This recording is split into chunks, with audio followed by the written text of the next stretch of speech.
High বন্ধুরা, আজকে পোনা মাছ দিয়ে পাট শাকের ঝোল খাবো। তো আজকে পোনা মাছটি এই ভাজা ভাজা করে ভাইজে নিলাম। দেখো লাল লাল হয়ে গেছে, এখন নামিয়ে নিয়ে এখন কড়াইতে একটু ঝোল দিয়ে দিব। এই যে ঝোল দিয়ে দিলাম। ঝোলটা এখন গরম হইলে পেঁয়াজ আর কাঁচা লঙ্কা দিয়ে দিব। যেগুলো আছে সবগুলোই দিয়ে দিব। একটুখানি পেঁয়াজ রেখে দিব, পরে আবার লাগবে। মেলা দিন ধরে খাইতে ইচ্ছা করছে ঠাকুমার হাতে পাট শাকের ঝোল, আজকে ওই জন্য রান্না করব। এই যে দেওয়া হয়ে গেল, এখন দিব একটু হলুদ, যেহেতু ছোটো মাছ আর পাট শাকের ঝোল একটু হলুদ বেশি করে দিয়ে আর একটু দিলাম। এখন দিব একটু লবণ। এই যে লবণ দিয়ে দিলাম।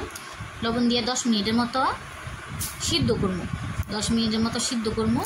এই দেখো সিদ্ধ করার পরে কি সুন্দর হয়েছে কালারটা। অনেকগুলো পেঁয়াজ দিতে লাগে, তো অনেকগুলো পেঁয়াজ দিলে কী হয় কত পোনা মাছটা টেস্টি লাগে। যেহেতু ছোটো মাছ, ছোটো মাছে পেঁয়াজ দিলে অনেক স্বাদ লাগে।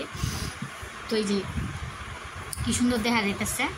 এখন শাকগুলো কুচায় রাখছিলাম, এই শাকগুলো দিয়ে দেবো। পাট শাক এই যে কুচায় রাখছি, ছোটো ছোটো করে কেটে রাখছি, কুচি কুচি করে আর কি। আর এই যে মাছ ভাজাটা ছিল, এখন মাছ ভাজাটা দিয়ে দিব চলে। আর দেখো আমাদের দিকে আবহাওয়া খুব ভালো, আজকে রোদ উঠছে।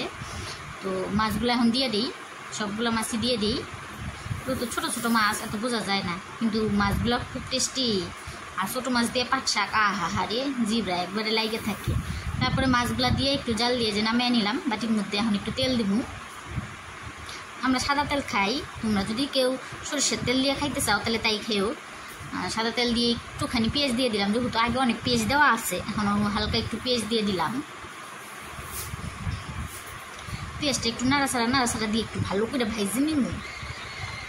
লাল লাল করে পেঁয়াজটারে ভাইজে নিব। লাল লাল লাল লাল করে পেঁয়াজটারে ভাইজে নিব। ভাইজা বাদ দেখো ভাজাটা কি সুন্দর হয়েছিল। কিন্তু এখন শাকগুলা দিয়ে দিলাম, একটু দিব লবণ, কারণ বেশ সুন্দর একটু লাল লাল কালা কালা হইব, সুন্দর ভাজা ভাজা হইব।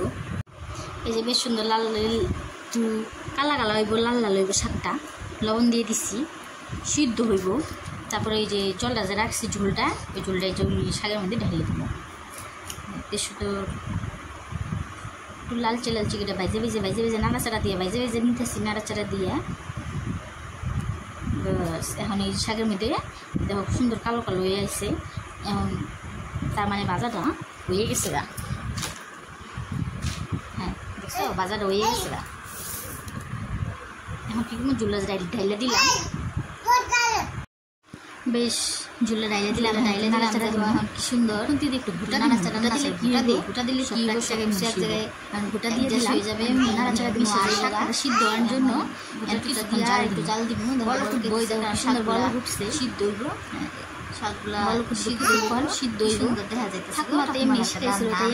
তোমাকে ভালো লাগলে আমার এই রেসিপিটা করে একদিন খাইয়া দেখো, মনে পড়ে শাক দেখে এই পুরানা যুগের লোকের রান্না। নাড়াচাড়া দিয়া সে দুনিয়ায় না, মানুষ সিদ্ধ হয়ে গেছে, রান্না করতে ভীষণ ভালোবাসা। মেয়ের নামাইতে লাগছে, এখন কি করবো শাকটা নামাই মেয়ের জন্য ভাত বেড়ে। এখন এই যে তেল ছিল ফ্রিজের মধ্যে, মাছের তেল ছিল ওই তেলটা পেঁয়াজ দিয়ে বাজার করছি। আর লাউ নিরামিষ করছি আমার মেয়ে। আবার লাউ যদি আমার চ্যানেলটা ভালো লাগে একটু লাইক কমেন্ট শেয়ার করো। ঠাকুমার পাট শাক আমার রান্নাটা ভালো হলে তোমরা লাইক কমেন্ট শেয়ার করো।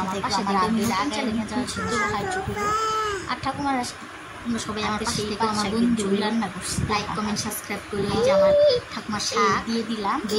আর মেয়ের একটু খাওয়াই দেবো। মেয়েরে মেয়ে বসে একসাথে খাই। তোমরা একটু কইরা খাইয়া দিও আমার ঠাকুমার হাতে পাট শাক মেয়েরে খাওয়াই নিলাম। আহারে সেই শাক। লাইক কমেন্ট শেয়ার করো বন্ধুরা। মেয়ে বসে খাইয়ে নিই। টাটা।